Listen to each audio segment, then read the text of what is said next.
I think we're at the point now where the dust is finally settling on that absolutely crazy big splurge that we have, where I pretty much got 99% of subscribers and views. End of July, sort of midway through August, it just got a little bit mental. And I know most people would be like, pump out videos, do whatever you can, and just ride on that sudden influx. But I didn't really do that because I felt it was a bit, I don't know, like cheap in a way, or it wasn't really me. Because at the end of the day, this has been like a little diary project of mine, if you like. I don't even say project, it was just something that I was doing because I was going insane. One, because of how I feel really stuck at the age that I am, and two, because this year has been, it's been an interesting year because of the whole issues with my back and stuff. So life has been upside down and inside out, and it was something that I was able to do that was sort of routine-ish, and I wasn't doing it for anybody other than myself. And maybe if somebody could relate to it and it helped somebody, then that'd be that. But I didn't expect anything to get from it. The irony being actually that I've done various different channels on YouTube since YouTube began, and those things have pretty much gone so under the radar. Like, I am very bad at making content for this platform in a way that gains momentum. So I thought it was sort of safe in a really strange way to do those videos and put them up there and feel like I was doing something for myself, but at a very low risk that they were actually ever going to take off. And then the irony was, one of them did, and since then it has just pumped my channel. People look at that one video and go, "You've made it, how can you say you're a failure? You've made it." Social media numbers, in my opinion, with what I was talking about in that video, don't, for me, feel like I'm a success. Realistically, not to take anything away from the people that watch this video or subscribe to my channel, you don't necessarily change or influence my life in the way that I wish to. So it's great, I think, that I've somehow got this big audience now, or in my opinion it's a big audience. I'm a kid who, when I was at school, I hated to read out loud in class, and that's a class of 30. So when you have videos that are going up and they're getting over 1,000 views, that's a strange feeling. That is a strange feeling. But a lot of people say, you've made it big, it's all gone off and everything else. It's like, yeah, but that's all happened, literally most of that happened in a weekend. I thanked people for getting 100 subscribers on Thursday, and I think it was by the Monday, I was at like 3,000 subscribers. That is such a bizarre feeling. And then you get like people saying, "Oh, I should make the most of this." I had people emailing me saying, "Hey, we can sort of change your content and we can reformat your content and put it to all these places and it'll cost this." I'm like, bruh, there's a misconception. One sec. There's a misconception that because you get views on YouTube, you get a lot of money. And the truth is that's not true. That's not true at all. In fact, over the course of the time that the channel has exploded, I have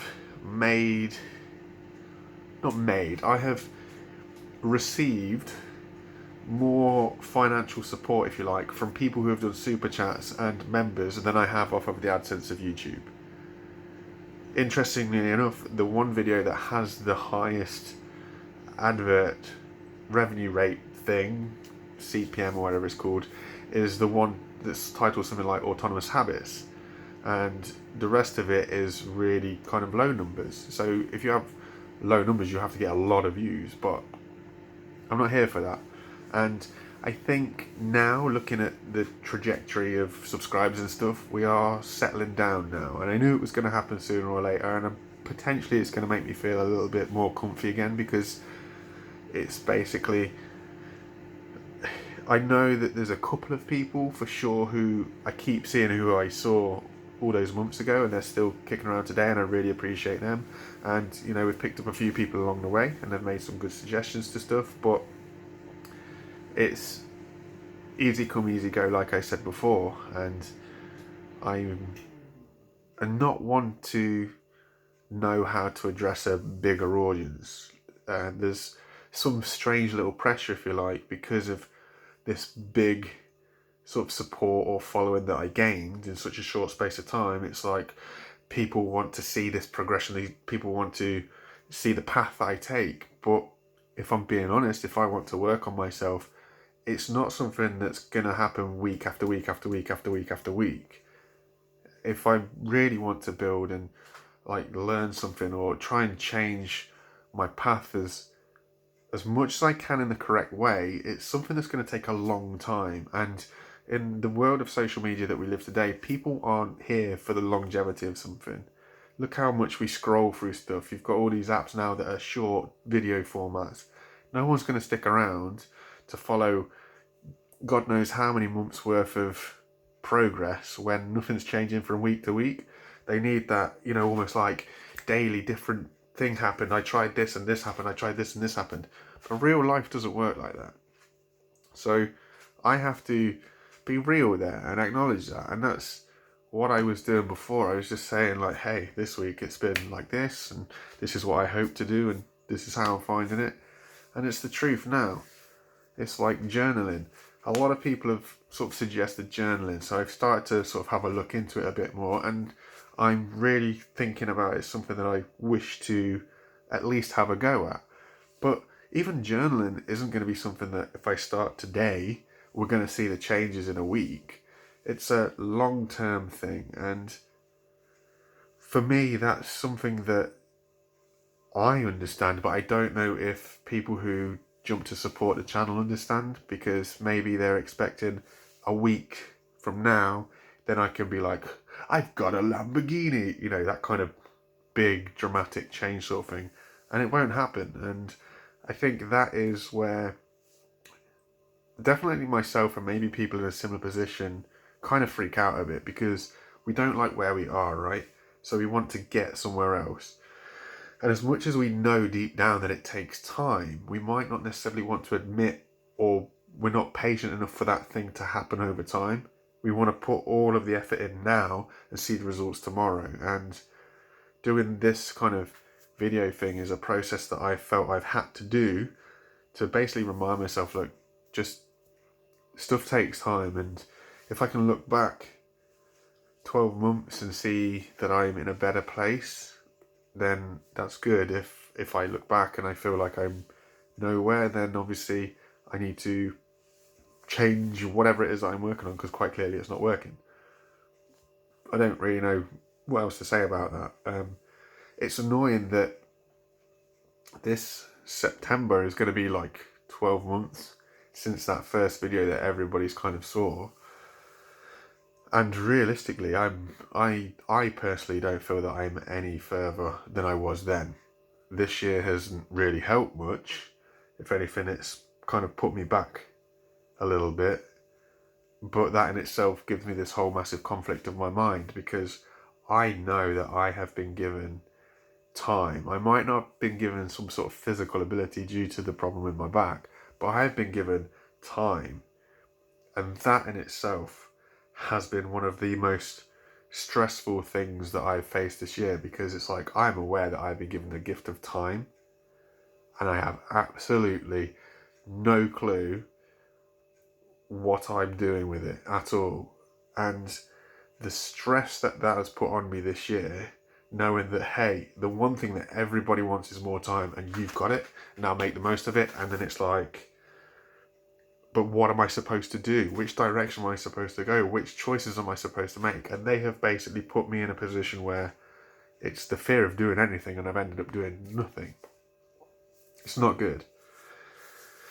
And I don't really know what to do or say about that, because ultimately it's too easy to shy away and pretend that I've done stuff, when the long and short of it, I haven't done much at all. I've tried to do the things that I felt that I needed to do to kind of soothe that stress, but realistically, in terms of moving my life in a direction, any direction that's not the same where it is now, I have failed massively on that. Without a doubt, I've failed massively on that. It's just all down to your own sort of clustered mind and that fear of needing to be able to focus on one particular thing so I don't feel like I'm wasting this gift of time that I do have. Because the scariest thing for me is being given all this free time and spending it in the wrong area.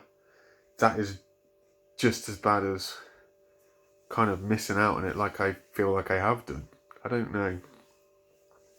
It's too easy to get in my own head and overthink everything, I think.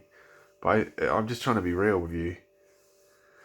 A lot of people would want time and maybe they know what they're going to do with it, and that's fair enough to them. But there's also a lot of people out there who I think would be quite panicked if they're given that free time because, like myself, I have no idea the direction I'm supposed to take. I really don't. So you could give me all the years in the world and I'm still like, I have to spend them wisely. And then you panic into doing nothing. And it's hard because I don't know why I have such a fear about getting things wrong and about wasting time doing something, whether it's because it's like the path that I've taken before or if it feels like it's the path that I've taken before. Same with university, because I invested in that and then that kind of blew up in my face the way that things happened with them.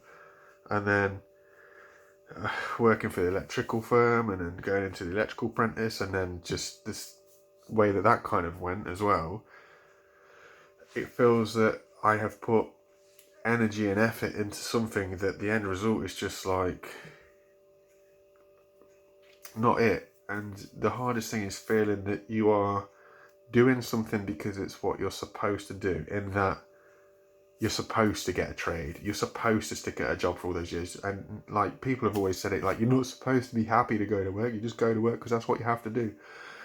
And I appreciate that, I really do. I understand, and I have worked as much as I could for as long as I could since like 15, 14 or whatever.